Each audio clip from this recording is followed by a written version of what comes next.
Hello students, 9th standard में हम लोग चैप्टर देख रहे थे बेसिक कंसेप्ट इन ज्योमेट्री, जिसमें आज हम नेक्स्ट टॉपिक देखने वाले हैं। और वो टॉपिक से पहले कुछ बेसिक कंसेप्ट आपके मैं क्लियर कर दूं। यहाँ सबसे पहले लाइन सेगमेंट क्या होता है वो हम देखने वाले हैं। लाइन सेगमेंट मतलब क्या होगी। सपोज अब जानते हो ये जो है ये सेगमेंट है ए और बी, है ना। तो यही सेगमेंट ये इसकी जो लेंथ है ये फिक्स है ना। यही सेगमेंट से अगर हम कोई लाइन को ड्रॉ करते हैं अब, तो ये जो सेगमेंट है ये लाइन सेगमेंट होगी स्टूडेंट्स, है ना।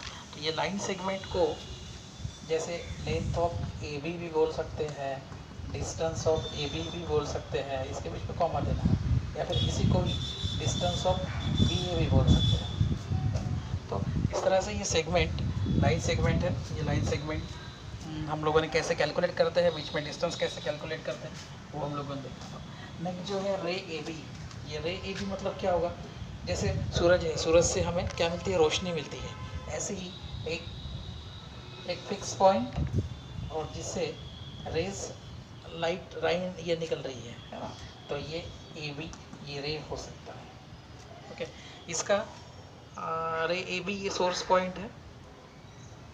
क्या इसको आप उल्टा लिख सकते हो बी ए? नहीं, क्योंकि सोर्स पॉइंट हमेशा ये पहला लिखना है। अगर इसमें इस तरह से अगर मान लीजिए है तो ये सी है, तो क्या होगा, रे ए बी और रे ए सी ये एक में के अपोजिट हो जाएगा और उसका कॉमन पॉइंट क्या रहेगा, ए रहेगा। ठीक है। नेक्स्ट है लाइन ए बी। अगर ये हम लाइन निकालते हैं, ये लाइन को अगर हम एल नाम देते हैं तो इसके अंदर और भी लाइन हो सकती है, जैसे ए बी ये लाइन हो सकती है ना। तो क्या होगा, ए बी ये सबसेट है, ये छोटी लाइन है किसके, बड़ी लाइन की, है ना। तो ये भी एक कंसेप्ट है। उसका कॉन्ग्रुएंट कंसेप्ट, कॉन्ग्रुएंट आप जानते हो 7th में भी सीखे हो कि जिसकी लेंथ इक्वल हो। मान लीजिए कि ये एक सेगमेंट है, या फिर हम बोल सकते हैं कि ये ए बी एक सेगमेंट है, ये 5 सेंटीमीटर है। उसके बाद ये जो सेगमेंट है सी डी ये 6 सेंटीमीटर है, और दूसरी एक सेगमेंट है ई एफ ये भी 5 सेंटीमीटर। तो इसमें से दोनों की लेंथ कौन सी इक्वल है, ये 5 सेंटीमीटर 5 सेंटीमीटर, मतलब ए बी और सी डी ई।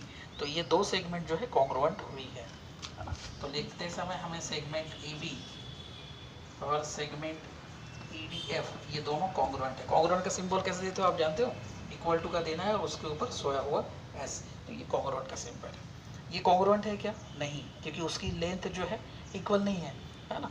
तो ए बी के साथ, या फिर हम ऐसे ही बोल सकते हैं कि B A congruent to F E, ये इस तरह से भी हम बोल सकते हैं।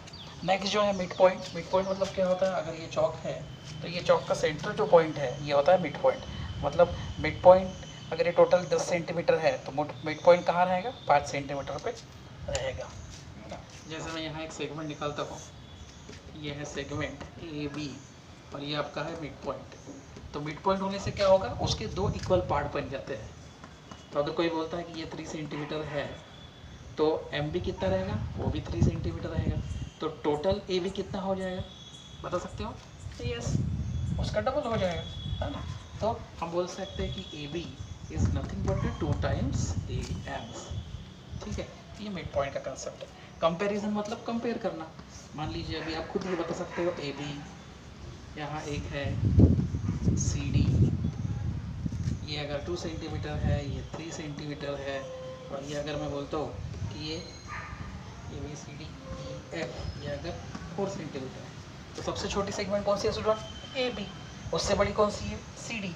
उससे भी बड़ी कौन सी है, ई एफ, है ना। तो सबसे छोटी 2 सेंटीमीटर, सबसे बड़ी ई एफ है। तो इस तरह से हम कंपेयर कर सकते हैं। अगर मुझे यहाँ करना है ए बी सी डी और ई एफ, तो मैं क्या बोलूँ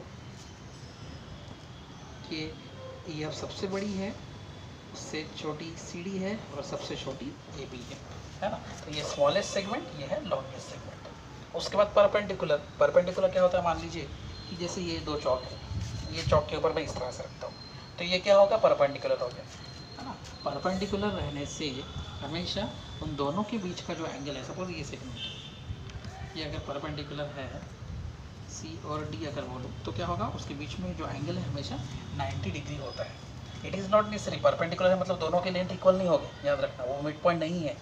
है ना। अगर मिड पॉइंट रहेगा तो इक्वल होगा, परपेंडिकुलर के कारण क्या होता है, यहाँ 90 डिग्री क्रिएट होता है, समझ रहे हो। तो ये बेसिक कंसेप्ट है जिसके थ्रू हम इजीली प्रॉब्लम को सॉल्व कर सकते हैं। जैसे यहाँ देखो बोला है पी ये मिड पॉइंट है सी डी का, और सी पी एक्सरसाइज का ही प्रॉब्लम है स्टूडेंट ये, तो सी पी दिया है 2.5, तो सी डी कितना रहेगा। तो डायग्राम निकाल के देखो, जहाँ सपोज सी डी निकाल लिए, ये पी मिड पॉइंट है, मिड पॉइंट होने के बाद दो पार्ट इक्वल होते हैं, तो सी पी दिया है 2.5, तो ये जब 2.5 दिया तो पूछा कि टोटल सी डी कितना रहेगा, तो अभी मैंने बताया था कि मिड पॉइंट होने के कारण दोनों इक्वल पार्ट हो जाते हैं, है ना।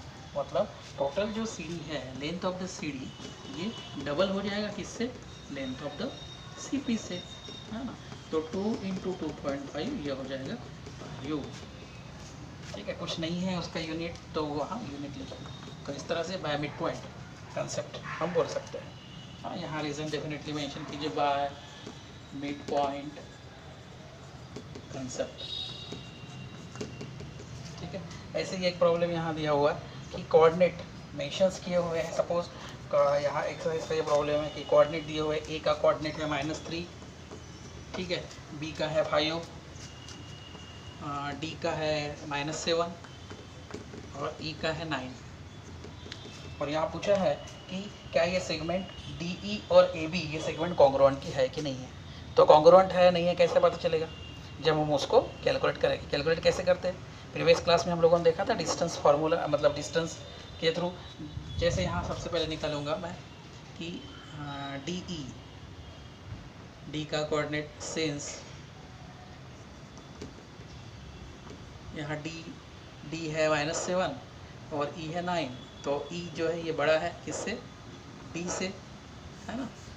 मतलब 9 ये बड़ा है -7 से, तो क्या होगा, सेगमेंट डी ई ये 9 माइनस ऑफ -7 बराबर है, माइनस माइनस प्लस हो जाएगा, ये हो जाएगा 16। ऐसे ही ए बी के लिए, ए बी में देखोगे -3 और 5, कौन बड़ा है, 5, है ना। तो सिंस 5 ये बड़ा है किससे, -3 से, तो सेगमेंट अगर हमें निकालनी है ए बी, तो कितना होगा वो 5 माइनस ऑफ -3, तो ये हो जाएगा 8। तो डी ई कितना आया 16, ए बी कितना आया 8, तो क्या दोनों इक्वल हैं, नहीं, है ना। तो देयरफॉर यहाँ सेगमेंट डी ई और सेगमेंट ए बी ये इक्वल नहीं है। इक्वल नहीं है मतलब क्या होगा, they are not congruent, not congruents. तो इस तरह से हम उनको रिप्रेजेंट कर सकते हैं, ठीक है। तो इजीली प्रैक्टिस सेट 1.4 के आप फर्स्ट सेकंड थर्ड पूरा प्रॉब्लम इसी कंसेप्ट के ऊपर सॉल्व कर सकते हो, ठीक है। तो इजी है स्टूडेंट्स, मैथ्स केवल आपको प्रैक्टिस करनी है, कंसेप्ट को अच्छे से समझना है, ठीक है। तो आज के लिए इतना ही, नेक्स्ट हम मिलेंगे एक नेक्स्ट टॉपिक के साथ, ठीक है। Thank you students.